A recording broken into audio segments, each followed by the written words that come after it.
Assalamualaikum warahmatullahi wabarakatuh. Ini sama-sama makan. Karena berkahnya makan tuh orang tahu. Presiden Amerika nggak makan nggak hidup. Semua orang top di dunia kalau nggak makan tuh nggak hidup. Ternyata manusia tuh selemah itu. Kita ngatanya kiai besar. Ternyata untuk kita hidup hanya butuh kangkung, mungkin butuh jadah, butuh gudeg. Terus kerennya di mana? Orang yang hidupnya ta'aluk sama benda-benda yang mati.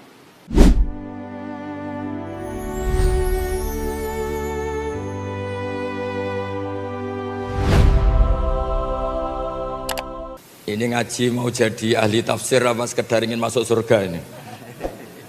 Enggak, pilihannya dua, jadi ahli tafsir apa ingin masuk surga ini? Nah itu lebih gampang gitu. Begini,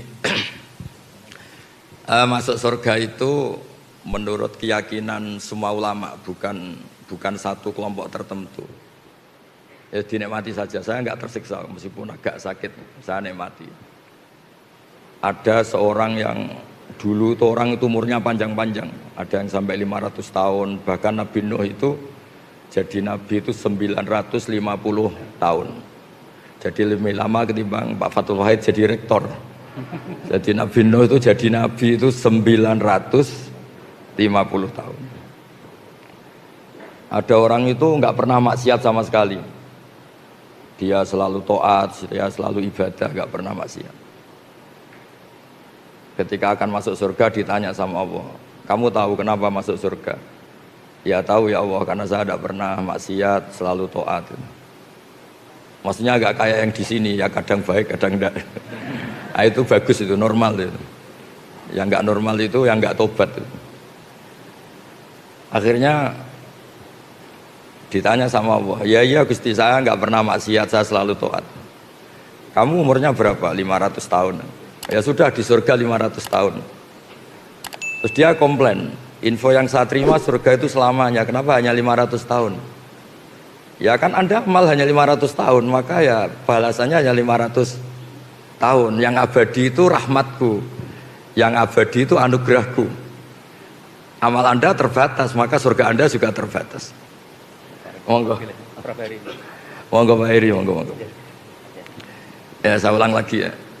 Artinya andaikan surga itu karena amal kita, yang amal kita terbatas, maka surga kita akan apa?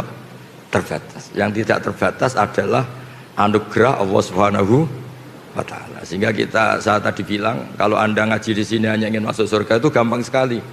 Karena ini terkait anugerah Allah yang tidak terbatas.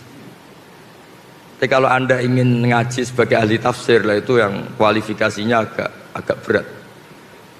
Mungkin saya sakit juga karena biasanya saya ini ayem tenang karena didampingi Pak Kures, ini didampingi Pak Fathul Wahid. Jadi kayak kaget itu. Mungkin frekuensinya jauh lah. Jauh itu kan, saya ini orang akhirat, dia kayaknya keberatan ngelepas jabatan rektor. Saya tadi cerita ke beliau, saya itu punya teman kiai itu wajahnya banyak yang nggak ganteng. Tak tanya, kenapa engkau nggak ganteng? Padahal kiai sudah 50 tahun. Saya ini jadi kiai, Gus, mulai kiai sampai sekarang itu orang salam tempel ke saya itu maksimal 50.000. Itu saja punya rezeki kalau ada orang mati katanya. Jadi kalau Pak Fathul Wahid mau daftar kiai, siap-siap rezekinya hanya 50.000, 20.000. Makanya nggak siap beliau. Terus saya teruskan masalah tobat tadi. Salah dan baik atau baik dan salah itu ada konsep dalam Al-Quran. Ini contoh ini agak ekstrim tapi mohon didengar. Orang yang kadung salah atau terlanjur salah itu Quran masih ngasih solusi wa yadra'una bil hasanati sayyi'ah. Setelah salah itu langsung menyusuli atau menutup dengan hasanah, dengan kebaikan. Kalau bahasa Nabi wa'ad bi'is sayyi'atal hasanata tamhuha. Kalau habis salah langsung baik, pasti kebaikan itu bisa menutup kesalahan Anda, bahkan bisa menghapus, bukan sekedar menutup, tampu. Saya sering berpikir dan diroyah itu kajian, kayak contoh tadi namanya kajian. Anda misalnya, ya ini na'udzubillah min dzalik, Anda ngalami uang Anda dicopet misalnya 10 juta atau bahkan 50 juta, Anda mangkel sekali sama copet itu. Tapi pas istri Anda mau ditabrak mobil atau anak Anda mau ditabrak mobil, kebetulan copet itu yang menyelamatkan. Dan dia atas nama kemanusiaan saja menyelamatkan. Kayaknya Anda memaafkan itu mudah sekali karena Anda kehilangan uang 50 juta tapi anak Anda selamat. Jadi saya pernah ditanya kiai, ditanya beberapa orang, masa iya Gus kebaikan itu bisa menghapus kesalahan? Terus saya beri contoh tadi. Andaikan Anda dicopet, kemudian copet itu yang menyelamatkan Anda dari kecelakaan, kayak apa? Anda terima kasih dan mungkin Anda segampang itu melupakan kesalahan copet tadi. Nah ini penting saya utarakan karena dulu ini cerita-cerita dulu zaman orang baik. Itu kalau tobat itu seperti itu. Jadi dulu kata Umar, sahabat Umar, saya ini ketika kafir sering bikin takut orang Islam. Maka ketika saya Islam harus sering bikin takut orang kafir. Makanya ketika dia Islam pertama, dia itu ditanya Rasulullah, kamu mau kemana Mar? Mau ke rumah Abu Jahal. Pertama dia ke rumah Abu Jahal, ditodok Abu Jahal keluar, terus kata Umar, kamu tahu saya sekarang apa? Saya sudah Islam.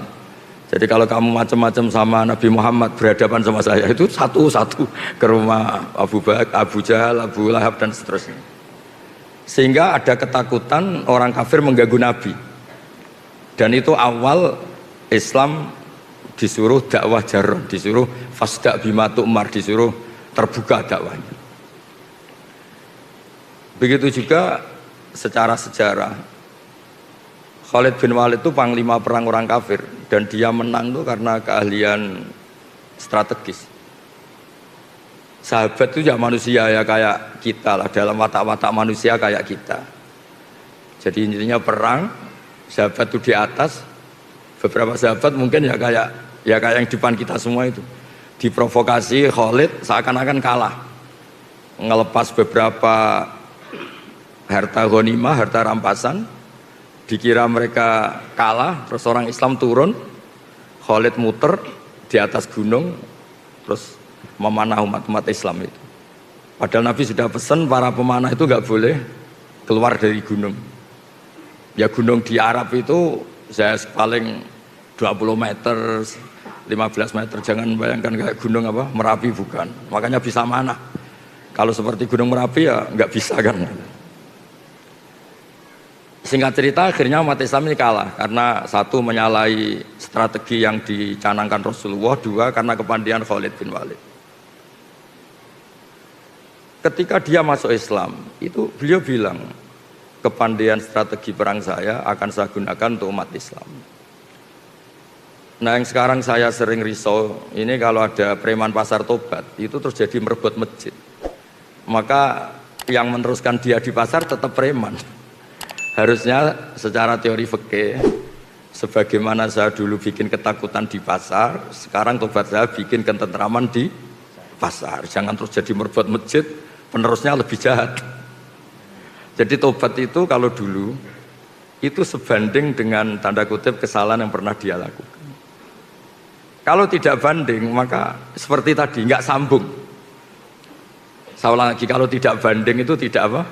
Sambung kayak tadi, dia mengganggu hak adami, yaitu bikin orang takut. Kemudian tobatnya dia hak kuwah hanya jadi merebut masjid atau wiridan, kan tidak sambung. Sehingga di ngaji ini, berarti ini kita ngaji kedua, mungkin beberapa ingin jadi ahli tafsir. Ya bagus. Jadi begini tafsir itu, karena ini tidak ada Pak Kures, memang acara beliau di sini itu Desember.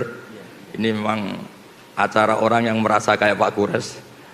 Jadi tidak Pak Kures tapi merasa kayak Pak Kures, dengan rasa yang bisa dipaksakan sama.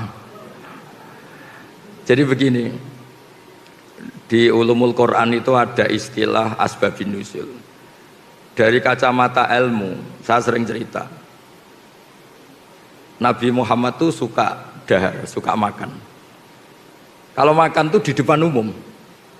Saya ulang lagi, kalau dahar itu di depan umum. Terus kalau sakit, ya kelihatan sakit. Bahkan beliau itu pernah naik onta, sama ontanya itu pas sama Sayyidah Sofia itu dijatuhkan, ya sampai jatuh betul. Singkat cerita ada sahabat yang dengan tanda kutip agak kecewa, kok Nabi saya tidak sekeren Nabi Isa. Nabi Isa itu orang mati saja bisa dihidupkan, orang sakit disuwuk terus sembuh gitu. Ternyata secara diroyah, secara kajian, yang dilakukan Nabi atau yang didesain Nabi melakukan itu keren. Kerennya adalah ada kajian diroyah atau asbabun nuzul. Saya ini jadi Nabi, setelah Nabi Isa terlalu ideal itu malah dipersepsikan sebagai Tuhan. Jadi saya, orientasi terbesar saya adalah memperlihatkan kalau saya ini manusia. Itu kalau Anda tidak mengkaji seperti itu, Anda akan janggal ketika Allah menstatuskan nabinya hanya begini. Wa ma arsalna qablaka minal mursalin, seterusnya terus illa innahum la yaquluna ta'ama wa yamshuna fil aswaq. Saya tidak ngutus para rasul kecuali mereka itu apa? Mereka itu makan. Layak kuluna makan, wa yamshuna fil aswaq, dan jalan-jalan di pasar. Nggak usah diganti di mall ya. Ini kan janggal, masa misalnya Pak Rektor saja tak kasih gelar Pak Rektor itu sering marung, kan nggak keren. Inginnya kan profesor ini sering nulis, kajiannya dimuat di majalah internasional, inginnya kan masih seperti itu. Tapi Allah itu mensifati nabinya, Nabi Muhammad itu siapa? Nabi yang makan dan jalan-jalan di pasar. Tapi setelah kita kaji, ternyata ini adalah sifatul basyariyah yang tunafi al-uluhiyah. Itu cara Nabi melawan dirinya tidak dipertuhankan. Sehingga ini keren sekali. Jadi keren itu adalah ngikuti sudut pandang. Saya pernah ketemu kiai itu khusyuk sekali. Satu hari itu sholat sunat dilakukan semua. Dia sering puasa dalail. Puasa terus kecuali yang diharamkan puasa. Terus dia itu entah bermimpi entah apa cerita, pokoknya merasa solehnya itu kalah jauh sama saya. Terus sowan saya, Gus, saya ini semua ibadah sudah saya lakukan, tapi insting saya, perasaan saya kalah jauh soleh dengan jenengan. Padahal jenengan itu ya jarang sholat sunat, jarang puasa sunat. Terus saya tanya, kamu ingin dijawab jujur apa ingin dijawab pura-pura? Terus dia bilang, dijawab jujur. Itu kalau orang soleh kayak kamu semua itu tidak ada yang masuk Islam, karena dikira Islam itu mewajibkan puasa setahun. Juga dianggap Islam itu mewajibkan sholat qobliyah, ba'diyah, sampai orang itu capek. Tapi kalau orang melihat saya kiai ngopi-ngopi, terus kadang-kadang ya jagungan Pak Fatul Wahid, terus gak jelas lah pokoknya, gak jelas pokoknya. Ya kayak Pak orang Islam di Indonesia itu kan senang ngopi-ngopi, kongkoi-kongkoi, apalagi kalau sedang takut istri kan tidak pernah pulang. Ngopi-ngopi, santai. Sampai semua masjid penuh itu, saya dulu ya pernah husnudzon tapi kecewa. Tak tanya kenapa engkau sering di masjid, kalau di rumah ada yang ganas. Kenapa sering di masjid? Kalau di rumah itu AC-nya bayar sendiri, kalau di masjid gratis katanya. Begitu juga masalah MCK dan sebagainya. Itu kasus nyata loh, bukan bualan saya, bukan. Saya ini kan termasuk, kata orang banyak loh, bukan kata saya termasuk K-top lah. Pas mau ngajar di sarang, di pondoknya Mbah Mun itu, di tengah perjalanan saya ingin ke kamar mandi. Itu pengurusnya lari-lari karena saya dianggap K-top, lari-lari buka kunci. Tak tanya, kenapa dikunci? Orang kampung sini Gus, itu kalau kebelet mau ke kamar mandi itu dari rumah lari ke sini. Karena kamar mandinya lebih apa? Baik, lebih bersih. Terus kalau di rumah itu AC kipas angin bayar, makanya ke masjid karena tidak usah apa? Bayar. Oh, tak kira yang sering ke masjid itu iktikaf pondok, Gus, sudah ada hubungannya itu. Artinya gini, berkahnya orang Islam itu sering jagongan, rileks. Orang itu kalau neliti Islam itu kok jadi Islam itu enak. Ngopi-ngopi, jabat, rektor, ya dapat fasilitas, kok enak gitu jadi umat Islam. Coba kalau kita ngajarkan yang ikhlas, jadi rektor udah usah gaji, mobilnya angkot. Gitu. Jadi pengurus badan wakaf kayak Pak Widodo, Pak Arsoyo, udah usah gaji, cukup naik motor butut. Tidak ada yang mau masuk Islam. Intinya kalau Islam terwakili kesolehan Anda yang berlebihan itu tidak ada yang mau Islam. Jadi soleh kayak Anda itu bahaya menurut agama. Terus dia itu tertawa-tawa. Kayaknya jenengan bener Gus. Ya enggak, Tapi soleh Anda teruskan saja karena biasa khusyuk. Kalau kamu kayak saya tidak bisa. Desainnya sudah apa? Beda katanya. Tapi tetap yakin bahwa kamu sama saya itu keren saya katanya. Itu teruskan katanya. Itu yang sering selalu beda antara ahli fikih sama ahli thariqah. Karena ahli thariqah itu dengan tanda kutip memuja kesolehan. Ahli fikih enggak, tapi mohon jangan ditiru ini, terutama yang kadung khusyuk jangan. Haram pokoknya yang kadung khusyuk haram. Ahli fikih itu perhitungannya itu unik. Ini agak sensitif, tapi ini hadis sahih. Saya sering cerita ke Barsoyo. Ini tak jamin hadis sahih. Nabi dulu tuh ya tarawih ya jamaah, tapi jangan ditiru kan. Hari keempat itu Nabi tidak ke masjid. Orang nunggu semua, Nabi gak keluar. Terus kata Nabi, Umar itu, Sayyidina Umar itu, kalau kita bilang sahabat Umar itu, sampai cara Jawa itu bengok-bengok. Nama Sibyan wan Nisa, ini orang sudah tidur, Nabi gak keluar. Ada yang pura-pura notok apa, pokoknya memancing supaya Nabi itu keluar. Ternyata Nabi gak keluar di malam keempat. Nabi gak mau keluar. Terus paginya Nabi bilang habis sholat subuh, Nabi itu memang punya adat kalau habis subuh kadang ngendikan, tapi dulu belum diistilahkan apa, kultum ya, apa kultum. Saya tahu yang kamu lakukan tadi malam, tapi saya memang sengaja. Kalau saya tiap hari sholat nanti dikira sholat fardu dan nanti menjadi wajib karena saya melakukan tiap hari, maka Anda harus melakukan tiap hari. Karena takut dianggap wajib, maka saya tidak keluar. Ya sudah, terus gitu, era Umar, sahabat Umar jadi khalifah, beliau ingin ada sholat taraweh. Sahabat tanya, dulu zaman Nabi itu nggak jadi kok, era Anda jadi. Nabi itu pemegang konstitusi ilmu, kalau beliau melakukan terus nanti dikira wajib. Tapi kalau saya hanya Umar, meskipun saya melakukan terus, tidak punya akibat dianggap apa? Wajib. Karena saya tidak musyarek, tidak pembawa syariat. Ada sahabat yang ekstrim namanya Abdul bin Mas'ud, itu suka sweeping. Kalau ada orang duha tiap hari di sweeping. Kamu ingin bikin tandingan sholat fardu, wong sunat kok tiap hari. Sunat itu seminggu sekali katanya. Nah ini cerita konstitusi ilmu, makanya yang nggak bakat alim jangan, haram. Jadi beda mindsetnya orang-orang thariqah, orang tasawuf dengan ahli fikih itu beda. Ya sama terus jangan bilang Gus Pak ahli fikih, Pak Fathul Wahid ahli thariqah, ini tidak dua-duanya. Ini hanya rektor. Kebetulan rektor Universitas Islam apa? Indonesia. Jadi dikira dia ketuanya umat Islam. Enggak ada hubungannya itu, enggak ada. Ini jabatan karir. Bisa dipecat sama Pak Harsoyo kalau macam-macam, sama badan wakaf bisa. Jadi nanti saya cerita ulumul Quran. Ulumul Quran itu yang mengkaji itu harus seperti saya, tidak harus kayak persis saya, seperti saya. Orang tahu kenapa basyariahnya Nabi, kemanusiaannya Nabi itu keren. Karena berkahnya kemanusiaan ini Islam menjadi agamanya manusia, bukan agamanya malaikat.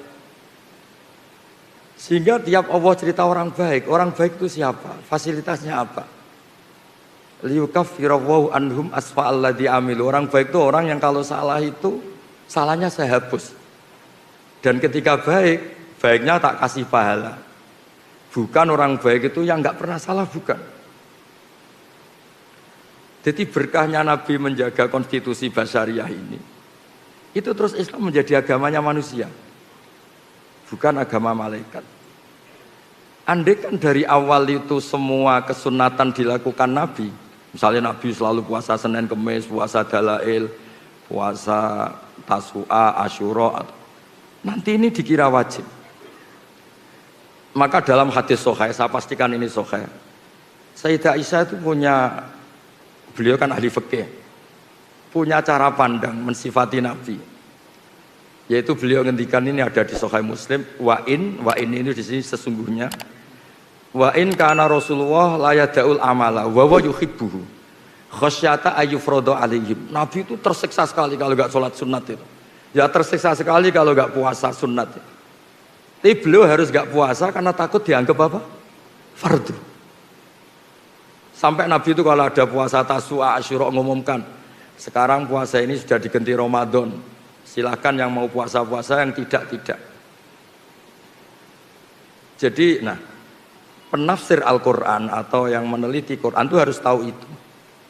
Sehingga nanti di Quran itu ada ayat-ayat yang mensifati manusia itu sederhana. Sayyidah Maryam itu figur yang luar biasa. Nabi Isa itu figur yang luar biasa.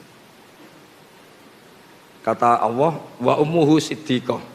Ibunya Nabi Isa itu siddiqah.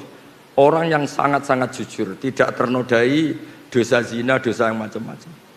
Tapi terusannya apa? Karena yakulanit to'am. Dua orang hebat ini itu ya suka makan. Itu kan aneh. Wong Pak Rektor yang jarang tahajud saja kalau ada orang muji, ini suka tahajud, seneng.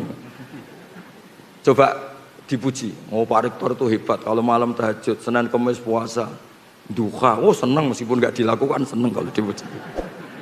Nah ini seorang Nabi Isa, Allah itu cara cerita karena yakulanit to'am. Ini sama-sama makan. Karena berkahnya makan tuh orang tahu. Rektor nggak makan itu nggak hidup. Presiden Amerika nggak makan nggak hidup. Semua orang top di dunia kalau nggak makan tuh nggak hidup. Ternyata manusia tuh selemah itu. Kita yang katanya profesor, kita yang katanya kiai besar, ternyata untuk kita hidup hanya butuh kangkung, mungkin butuh jadah, butuh gudeg. Terus kerennya di mana? Orang yang hidupnya ta'aluk sama benda-benda yang mati.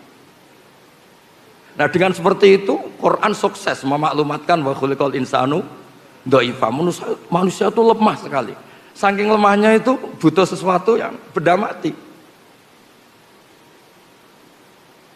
Sebab itu Quran biasa ngendikan untuk nabinya afa imma ta'u kutilang kolabtu Muhammad, apapun hebat anda mati. Bahkan ada kemungkinan mati anda ini terbunuh. Terbunuh itu kan kesannya agak keren, tidak jaduk, tidak sakti. Tapi itu diperlihatkan Allah supaya jelas dimerkasi Allah yang baki, yang abadi. Manusia apapun hebatnya itu dhaif, rentan. Makanya kelirunya kita kadang-kadang ngomong ini orang terhebat di dunia, ini orang nomor satu di Indonesia, orang terkuat di dunia. Sebetulnya kata Imam Syafi'i ketika menafsirkan ayat wa tawakkal 'alal hayyil ladzi la yamut, kamu itu harus tawakal sama zat yang enggak pernah mati, enggak bisa mati.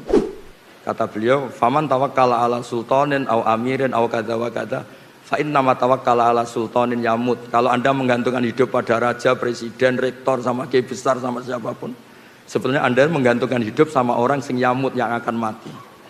Nah, di sini pentingnya peneliti tafsir ini mungkin untuk anak-anak di PPAI. Itu harus tahu sehingga nanti kalau ada sifat para nabi yang sederhana, itu hakikatnya luar biasa. Coba kalau Nabi Muhammad, Nabi Isa sering munajat di kamar, nggak kelihatan orang. Mungkin orang malah ngayalnya, wah mungkin sedang ke Mekah terbang. Kalau Pak Fatul Wahid itikaf di rumah, oh kelihatannya di rumah, tapi rohnya di Mekah gitu. Kalau istrinya sedang curiga, kelihatannya itikaf, pikirannya di jadah itu gitu. Ya terserah, sedang baik apa enggak. Apapun itu ibadah itu punya sisi melahirkan banyak mitos. Sehingga kata ulama-ulama ibadah itu ada mahdoh kayak sholat. Kenapa sholat itu disunatkan jamaah? Ada yang bilang fardu. Karena biar konstitusi sholat ini tetap terbaca sebagai ibadah. Tapi kalau sholat itu sering tidak kelihatan, itu bahaya karena nanti melahirkan banyak mitos. Sehingga seorang nabi itu harus selalu menunjukkan al-a'rad al-basyariyah, sisi manusia. Karena dengan cara itu Nabi tidak dipertuhankan. Nah, itu sirinya, rahasianya kenapa Allah mensifati Nabi wa ma arsalna qablaka minal mursalin illa innahum la yaquluna ta'ama wa yamshuna fil aswaq. Ketika mensifati Isa dan Maryam, Allah ngendikan kana yaqulanit ta'am. Jadi mohon Bu Rektor ini nanti kalau di rumah jangan bilang Bapak ini Rektor UI, Bapak tukang makan. Bapak tukang apa? Makan. Jalan-jalan di pasar. Jadi saya mohon ini sebagai bentuk apresiasi saya karena dulu ketika Prof Zaini itu menerjemah Ya beliau dulu itu seniornya Pak Kures di Al Azhar. Terus ketemu saya bilang saya ini mulai kecil nekuni fikih, ngaji sama Mbah Maimun sama bapak saya, sehingga saya lebih ke konstitusi fikih. Saya ulang lagi ya. Jadi kesalehan yang dibawa orang-orang toreko atau orang tasawuf itu baik, tapi ini nggak bisa jadi konstitusi, karena kalau jadi konstitusi nanti terjadi ijabu malam yajib, mewajibkan sesuatu yang tidak wajib. Jadi memang menganalisis Quran itu harus orang fikih, karena kalau udah orang fikih itu dengan tanda kutip kurang-kurang gimana, jangan bahasakan kurang liar ya, kurang-kurang gimana. Orang fikih itu lebih realistis, fikih yang betulan alim loh ya, jangan yang kaleng-kaleng ya, yang memang bener-bener alim. Jadi misalnya gini, saya baca misalnya Alam nasrah laka sodrok, itu kalau orang fikih langsung ngerti betapa sudut pandang itu menjadikan gampang legowo. Tadi dikatakan Pak Rektor, kalau ada perbedaan itu kembalikan ke ilmu. Sudut pandang itu penting. Saya sering cerita, mungkin saya pernah dicerita di pengajian ini, ada kiai itu mungkin karena kelamaan ingin poligami gak kesampaian. Sebenarnya tidak hanya kiai, semuanya harus di sini. Itu kalau malam itu masakan sendiri. Pokoknya sibuk, kadang bikin sambal terong, kadang bikin nasi goreng, pokoknya sibuk. Ada santrinya yang orang toreko janggal, ini kiai gak pernah tahajud makan, terus pokoknya kalau malam tuh mesti masak. Ternyata kiai ini tetap wali, tetap dekat Allah. Terus dia cerita, Cong, dalam kitab yang saya baca, di usul fikih itu ada kaidah, ini di Lubul Usul karangannya Syekh Zakaria Al-Ansori. Saya baca, saya hafal. Ithmamin mubakhin ila wa yatahaqqaqu bihi tarku haramimma fayal zamu minas sukun tarkul qatli wal zamu minas sukut tarkul qadzaf. Karena tidak ada sesuatu yang mubah yang dibolehkan Allah, kecuali sebetulnya saat Anda lakukan itu terjadi tarkul haram, meninggalkan haram. Artinya gini Bu Rektor, kalau Pak Wahid di rumah tidur, jangan katakan tidur alhamdulillah suami saya tidak dugem, alhamdulillah suami saya tidak nyari-nyari perempuan lain, bahkan saya pun nggak dicari karena tidur. Sehingga dengan status seperti ini tuh keren, karena ini namanya tarkul haram, meninggalkan haram. Makanya saya tuh sering berdoa sama Allah, semoga malaikat raqib atid tuh ngaji usul fikih, sehingga tidak melihat anak-anak UI yang ngopi itu ngopi, yang kongkoi, tapi mereka akan bilang hum tarokul haram, ini kelompok-kelompok yang meninggalkan haram itu. Nah, jadi makanya ini biar Pak Allah tahu, biar tahu kalau saya cerita ilmu gini kan, terus dia mikir wah berat nih Gus, berat.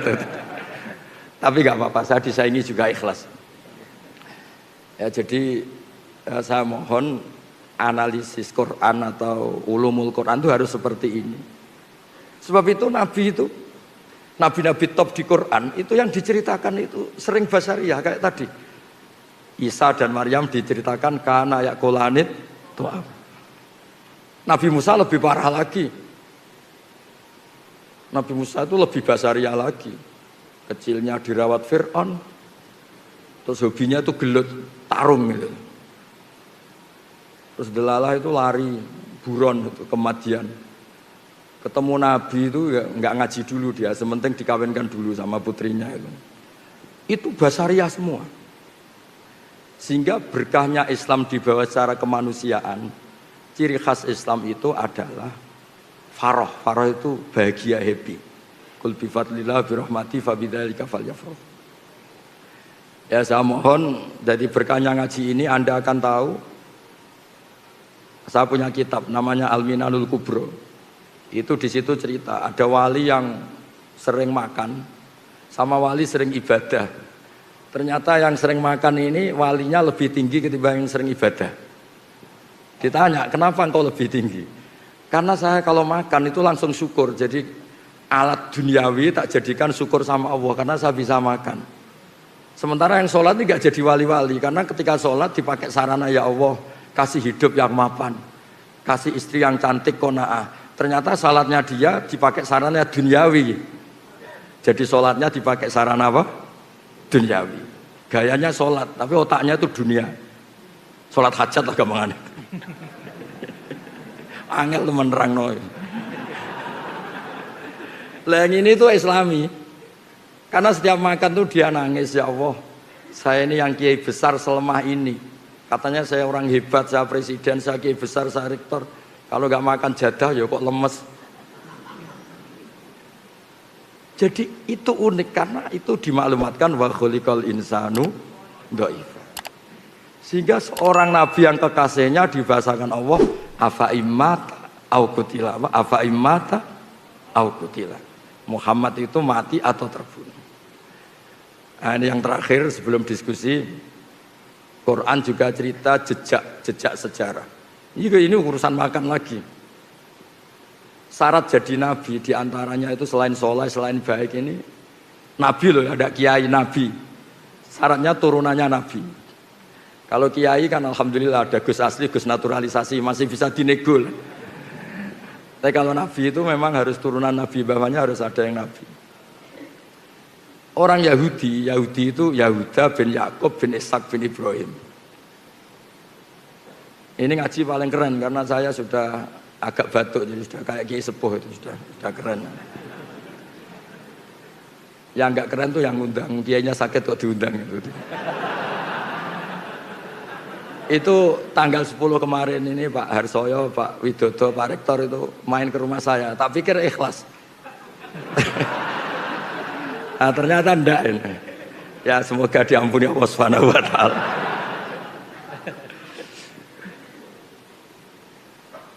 Ya supaya ini kan haji ya, saya cerita haji. Orang Yahudi itu nggak percaya, orang Arab itu kan utak-utuk kayak gitu modelnya. Masa iya jadi nabi? Karena bangsa yang nggak suka baca, orang Arab tuh nggak suka baca. Kok tahu ada nabi itu dari mana asal-usulnya?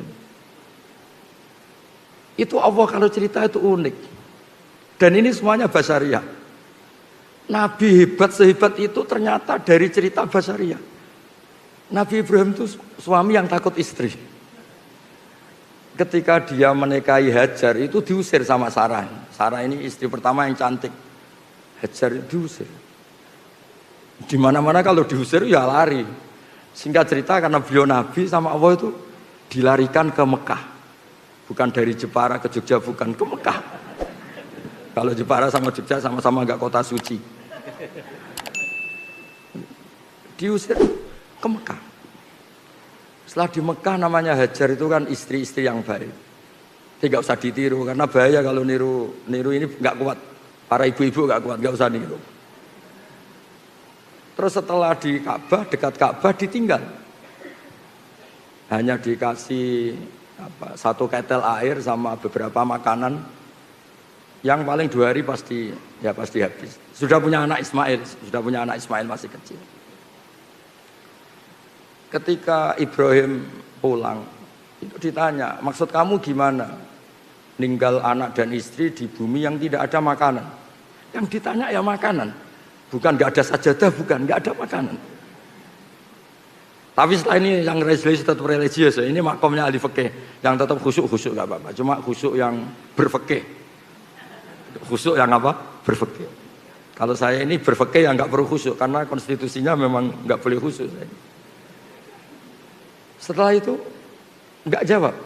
Itu khasnya lelaki. Kalau nggak bisa memenuhi hajat istrinya itu nggak bisa jawab. Lama-lama sampai ketiga terus apa Allah yang menyuruh ini? Ibrahim hanya ngangguk, mantuk. Kata Sayyidah Hajar, idzan la yudiuni. Kalau gitu saya tidak akan disia-siakan. Singkat cerita terus dia kesana kemari menjadi sofa marwah. Lama-lama dapat zam-zam. Terus lama-lama Ibrahim ke sana. Dijak bangun Ka'bah. Ka'bah sudah ada dulu tapi belum terbangun sebagai bangunan.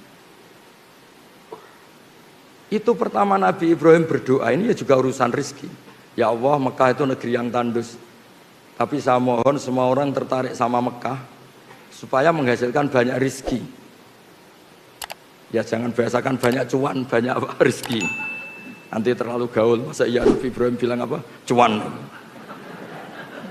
Nanti dikira Nabi Ibrahim ikut Gen Z kan repot nanti. Tapi yang didiskusikan pertama dengan Allah itu ya rizki. Singkat cerita terus Ibrahim dan Ismail bangun Ka'bah. Kemudian karena Nabi Ibrahim itu keramat, kaki yang dipakai nginjek batu itu membekas.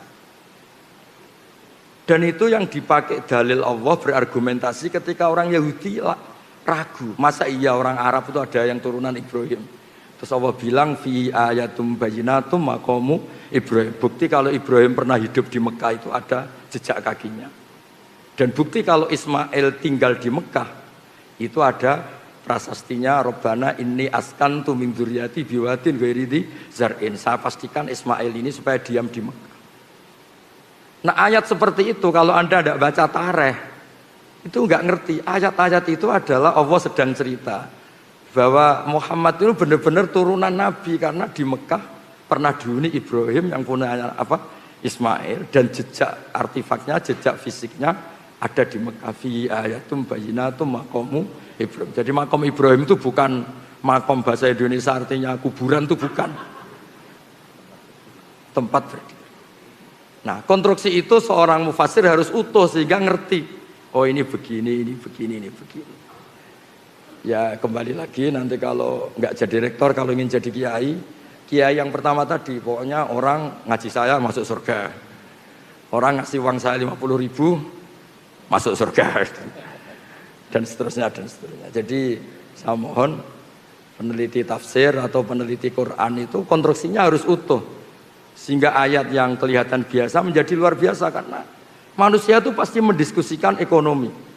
Rabbana liyuqimus shalah faj'al afidatan minan nas tahwi ilaihim warzuqhum minats thamarat. Jadi mesti diskusinya itu rezeki. Sehingga mendiskusikan rezeki itu tidak mengurangi kesakralan nubuwah.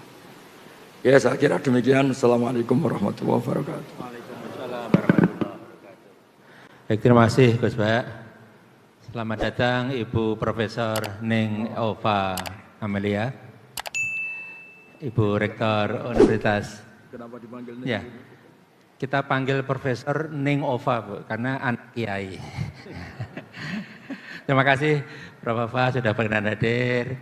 Dan ini juga hadir juga ada Bapak Rektor terpilih Bu Bapak yang insya Allah akan menggantikan saya mulai 1 Juni, Profesor Hari Purnama. Monggo Prof berdiri biar para hadirin tahu. Terus mungkin ini barokah sekilo tutup ngangge Al-Fatihah. A'udzubillahi minasyaitonir rajim. Bismillahirrahmanirrahim. Ar-Rahmanir-Rahim. Shiratal ladzina an'amta 'alaihim ghairil maghdubi 'alaihim waladdallin.